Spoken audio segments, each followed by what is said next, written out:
शहीद दिवस के अवसर पर 23 मार्च बुधवार को द्वारका सेक्टर 3 स्थित नेताजी सुभाष प्रौद्योगिकी विश्वविद्यालय परिसर में एक पार्क का नामकरण कर शहीद वाटिका रखा गया। इस अवसर पर दिल्ली विश्वविद्यालय के कुलपति प्रोफेसर योगेश सिंह जी, AICTE के chairman doctor Anil Sahasrabudhe ji, NSUT के कुलपति professor Jaiprakash Saini ji, Delhi teacher university के vice chancellor professor Dhananjay Joshi ji, NSUT के रजिस्ट्रार डॉक्टर श्रवण बागड़िया जी और भगत सिंह, राजगुरु व सुखदेव जी के परिजन बतौर मुख्य अतिथि मौजूद रहे।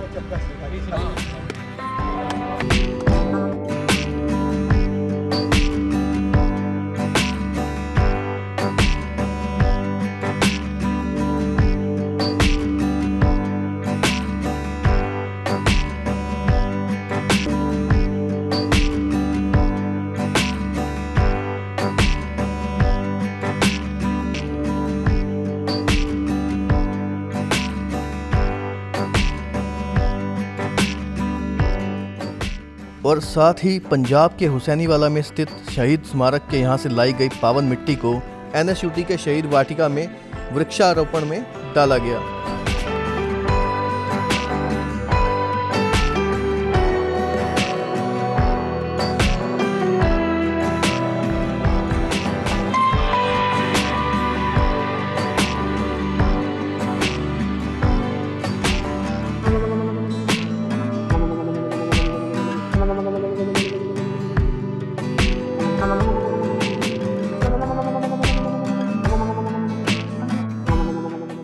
इसके पश्चात कवि सम्मेलन का भी आयोजन किया गया, जिसमें हरिओम पवार जी, श्री योगेंद्र शर्मा जी, डॉक्टर सरिता शर्मा, श्री प्रदीप देसवाल जी, अनिल अग्रवंशी, सुनहरी लाल तुरंत भी मौजूद रहे।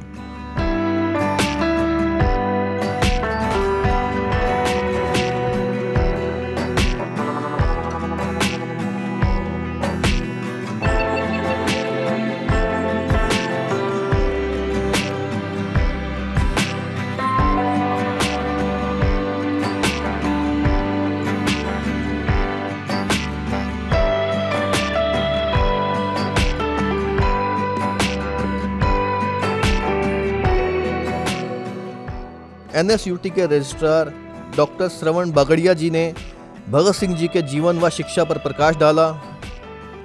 He was a fine scholar, apart from being a revolutionary freedom fighter.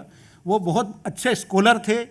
उनको जो है इकोनॉमिक्स का बहुत अच्छा नॉलेज था और उन्होंने ये अपने जो खासकर ज़्यादा प्रसिद्ध वो जेल में जाने के बाद है, उसके बाद जो उन्होंने जो विचार व्यक्त किए, कोर्ट के माध्यम से लोगों को पता चला, अखबारों के माध्यम से पता चला कि देश आज़ाद जब होगा तो किस तरीके की वो आज़ादी होनी चाहिए, उसकी कल्पना उन्होंने की थी। फिर शहीदों के परिजनों ने अपने अपने विचार प्रकट किए। एक बच्चा अपना घर छोड़कर मन में एक ध्येय लेकर अपना रास्ता खुद तय कर लेता है और अकेला पैदल चल पड़ता है। केवल 23 साल की उम्र में अपना सपना उन्होंने पूरा किया और वो भी बहुत खुशी से, बहुत उत्साह से। शहीद राजगुरु के बारे में जो छोटी छोटी कहानियाँ कही जाती है, तो मेरे से ज़्यादा प्रदीप देसवाल जी उसको अच्छी तरह से जानते हैं, इसीलिए उसके बारे में मैं कुछ बोलता नहीं हूँ। दिन था 4 अक्टूबर 1929। लाहौर बोस्टल जेल, वहाँ क्रांतिवीर शिवराम हरी राजगुरु का आइडेंटिफिकेशन परेड हो रहा था। तो उन्हीं का वो साथी सैंडर्स को मारते हुए जिसने इशारा किया, बताया कि हाँ वो जो बाइक पे निकला बाहर ऑफिस से वो स्कॉट है, वो बताने वाला उन्हीं का साथी जय गोपाल, जो बाद में गद्दार बना, सरकारी गवाह बना। जब शिवराम हरी राजगुरु के सामने जाता है, पैर कांपने लगते हैं, लेकिन वो पापी कहता है, इशारे से बताता है कि ये है वो जिसने पहली गोली सैंडर्स पे चलाई थी, मैंने देखा था। वो वीर मराठा वो दोनों भुजाएं फैलाता है और कहता है, गले लग ले आखिरी बार। उस पापी को जो फांसी के फंदे पर चढ़ा रहा था, राजगुरु ने सीने लगा लिया, गले लगा लिया और उसकी मृत आत्मा भी छलक गई फूट फूट के रोया वहां पे जयगोपाल। और ये मैं कह रहा हूं उस मैजिस्ट्रेट की रिटन स्टेटमेंट के आधार पर। लाहौर कॉन्स्पिरेसी केस में आप पढ़ सकते हैं, नेशनल आर्काइव्स में वो वहां पे वो मैजिस्ट्रेट लिखता है कि जब जयगोपाल ने राजगुरु को पहचाना तो बाहें फैला के स्वागत किया, गले लगा लिया और उसके बाद जयगोपाल फूट फूट कर रोया। तो ऐसे विशाल हृदय थे शिवराम हरि राजगुरु। कि कुछ आरजू नहीं है, कुछ आरजू नहीं है आरजू तो ये है, रख दे कोई जरा सी खाके वतन कफन में। इस देश की मिट्टी कोई मेरे साथ रख दे, यही मेरी ख्वाहिश है, यही मेरी तमन्ना है। उनका परिवार हम लोग नहीं थे, उनका परिवार पूरा समूचा देश था, पूरे समूचे देश का परिवार था जिसके लिए उन्होंने अपनी कुर्बानी दी है। तो जितना हमारा आप सबका हमकारा कर्तव्य है, ये जिम्मेदारी है कि उनके संदेश को, उनके ख्यालात को आगे पहुंचा सकें और उस श्रद्धांजलि को, उस ज़िंदगी को जिन्होंने अपनी ज़िंदगी इस देश पर लगाई है, उस पे आगे चला जा सके। एक शेर के साथ विदा लेता हूँ, उन्हीं का शेर है कि वतन रहे हमेशा शाद काम और आज़ाद, वतन रहे हमेशा शाद काम और आज़ाद, हमारा क्या है हम रहें ना रहें। बहुत बहुत शुक्रिया आप सबका। जय हिंद। आज शहीद भगत सिंह, शहीद राजगुरु और शहीद सुखदेव जी का हम 92वां बलिदान दिवस मना रहे हैं और आज उनको हम स्मरण करने के लिए, उनके बलिदान को याद करने के लिए एकत्रित हुए हैं। ये आज़ादी हमें उन सभी बलिदानियों के बहुत ज़्यादा बलिदानों से मिली है, जिसकी वजह से आज हम इस खुली हवा में सांस ले रहे हैं। और एनएसयूटी के vice chancellor professor Jaiprakash Saini ji ने छात्रों का मनोबल बढ़ाने की बात कही।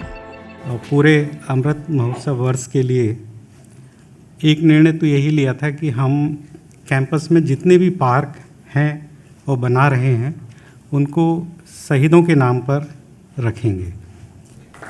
इससे एक भावना थी और देशपाल जी ने मेहनत भी की और आप देख भी रहे हैं पिछले 8-9 महीने में पूरे कैंपस में जिस तरह से नए पार्क डेवलप हुए हैं, काफ़ी कुछ उन्होंने प्रयास किया है। अभी हमने आज सेकंड पार्क किया है। पहला हमने शहीद अशफाक उल्लाह जी के नाम पर एक पार्क का अनावरण किया था 22 अक्टूबर को, ताकि हमारे स्टूडेंट्स के अंदर वो मोटिवेशन रहे और उनको ये लगे कि शहीद कौन है, क्योंकि जब वो वहाँ बैठेंगे उनके बारे में जानने का प्रयास करेंगे। और वहीं दिल्ली विश्वविद्यालय के कुलपति प्रोफेसर योगेश सिंह जी ने कहा कि आज से 25 वर्ष बाद भारत निश्चित ही एक विकसित देश होगा और तब देश पर तरह तरह के खतरों की संभावना भी कई गुना बढ़ जाएगी। उस खतरे से निपटने के लिए आज की युवा पीढ़ी को अभी से तैयार होने की ज़रूरत है। उन्होंने कहा कि उच्च शिक्षा के साथ संस्कार भी बहुत महत्वपूर्ण हैं। ऐसी स्थिति में शिक्षकों की जिम्मेदारी बढ़ जाती है कि वे युवा पीढ़ी में राष्ट्र प्रेम, राष्ट्र एकता, राष्ट्र को मजबूत बनाने जैसे संस्कार रोपें। किसी भी मामले में हमको ऐसा कोई काम नहीं करना चाहिए जो देश को कमज़ोर करता हो। और मैं जहाँ भी बोलता हूँ एक प्रॉमिस लेता हूँ, बस इतना ही बोलूँगा, आज मैं ज़्यादा नहीं बोलूँगा, कि हम आप में से कितने लोग ऐसे हैं जो प्रॉमिस देने को तैयार होंगे कि हम अपनी पूरी ज़िंदगी में ऐसा कोई काम नहीं करेंगे जो देश के खिलाफ हो। कितने लोग हैं जो देंगे पूरी ज़िंदगी में हम ऐसा कोई काम नहीं करेंगे जो देश के खिलाफ हो। अदरवाइज ये देश तो अपनों से ही चला जाता है, इसको बाहर की ज़रूरत ही नहीं पड़ती। थोड़े थोड़े दिन में सो भी जाता है, इसको उठाना पड़ता है, जगाना पड़ता है। उसके लिए कवि लोग हैं, ये काम करते हैं, इसको उठाने का भी काम करते हैं, जगाने का भी काम करते हैं। और अगर सोए तो उठाना आसान है, यदि सोने का नाटक कर रहा हो तो कैसे उठाओगे इसको। तो भारत में बहुत सारे लोगों को नाटक करने की भी आदत है। इस कारण से ये बहुत सारी जिम्मेदारी प्राध्यापकों की बनती है, विश्वविद्यालयों की बनती है, कवियों की बनती है कि इस देश को जगाने का काम लगातार होता रहे। पर हमें आदत ही छोड़ देनी चाहिए ना थोड़ी थोड़ी देर सालों में सोने की। वही शायद हित में होगा। यही बलिदानी दिवस की हम सबको प्रेरणा लेनी चाहिए। और मैं मानता हूं कि आगे भविष्य बहुत उज्जवल है। हम देश के साथ आगे बढ़ेंगे, अपना अपना योगदान अपने तरीके से करेंगे।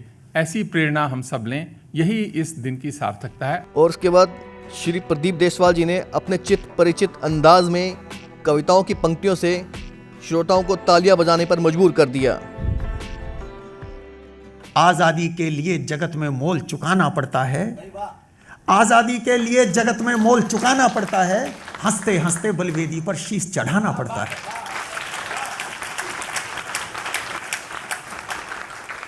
तो वहां साथियों में बैठे थे वीरवर चंद्रशेखर आजाद। दे मूछों को ताव रोब से खड़े हुए आजाद तभी, दे मूछों को ताव रोब से खड़े हुए आजाद तभी, जाने क्या कहने वाले हैं लगे सोचने यार सभी। शेखर बोले भगत सिंह तू कैसी बातें करता है, शेखर बोले भगत सिंह तू कैसी बातें करता है, कौन यहां पर ऐसा है जो देख मौत को डरता है। ऐसा भीषण युद्ध करेंगे नहीं वचन को हारेंगे, जब तक बमतुल में गोली है चुन चुन रिप को मारेंगे। वाह वाह वाह वाह वाह, क्या बात है, वाह वाह। ऐसा भीषण युद्ध करेंगे नहीं वचन को हारेंगे, जब तक बमतुल में गोली है चुन चुन रिप को मारेंगे। शोणित का अंतिम कतरा भी तिलक करेगा माता का, काट दास्ता की जंजीरें कष्ट हरेगा माता का। भगत सिंह बोले पंडित जी तुम सा वीर नहीं जन्मा। कहते हैं कि अपराधी कह बलिदानी को अपने ही ठुकराते हैं, लाश विप्लवी की लेने से घर वाले कतराते हैं। यूं लड़ने से यूं मरने से कोई लाभ नहीं होगा, यूं लड़ने से यूं मरने से कोई लाभ नहीं होगा। भारत मां की आजादी का पूरा ख्वाब नहीं होगा। इनकलाब आएगा तब जब जनता साथ खड़ी होगी, भारत जब हुंकार भरेगा मुश्किल कौन घड़ी होगी। क्या बात है, वाह वाह वाह वाह। इनकलाब आएगा तब वाह, जब जनता साथ खड़ी होगी, भारत जब हुंकार भरेगा मुश्किल कौन घड़ी होगी। घर घर से कल शेखर निकले कुछ ऐसा करना होगा, मरे एक तो 100 पैदा हो हमको यूं मरना होगा। वाह वाह वाह वाह वाह वाह वाह, क्या बात है, वाह। डॉक्टर सरिता शर्मा जी ने भी अपनी कविताओं से सभी श्रोताओं का दिल जीत लिया। कि प्राण को प्रीत से संवारो तो, प्राण को प्रीत से संवारो तो, तुम अहंकार मन के मारो तो, श्याम वैकुंठ छोड़ आएंगे, द्रौपदी की तरह पुकारो तो, द्रौपदी की तरह पुकारो तो। सपनों के नशे मन को फिर एक बार सजाना, सपनों के नशे मन को फिर एक बार सजाना। होली दिवाली ईद भी मिलजुल के मनाना।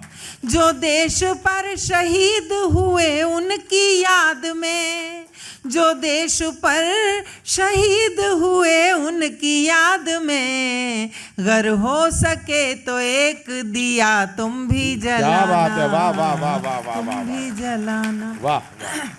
जहाँ कहीं हो थोड़ी आवाज़ अगर बढ़ सके, हल्का सा इको भी हो सके तो मुझे आनंद आएगा पढ़ने में। 4 पंक्तियां और पहुंचाती हूँ आप तक, सुनिएगा।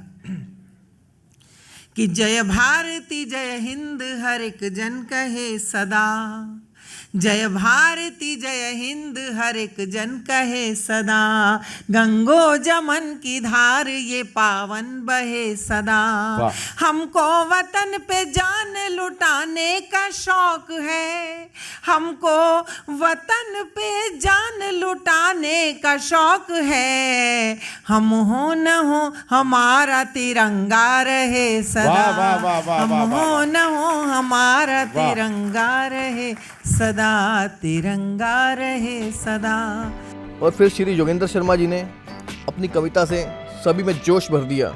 भारत माता जिसको अपने प्राणों से भी प्यारी थी, अंग्रेजी तोपों पर जिसकी सिंह गर्जना भारी थी, जो भारत की देख बेड़िया रक्तिम आंसू रोता था और क्रांति युद्ध के लिए देश में वो बंदूकें बोता था, जिसका बचपन छोड़ खिलौने खेला था हथियारों से, जिसने प्यार किया यौवन में आजादी के नारों से, अंग्रेजी सिंहासन जिसकी हिम्मत से थर्राया था और एक गोरों की छाती पर जिसने वंदे मातरम गाया था, गोरों की छाती पर जिसने वंदे मातरम गाया था, जो फंदे की रस्सी को भी हंसते हंसते चूम गया और देशभक्ति की हाला पीकर जो मस्ती में झूम गया। क्या बात है, वाह वाह वाह वाह।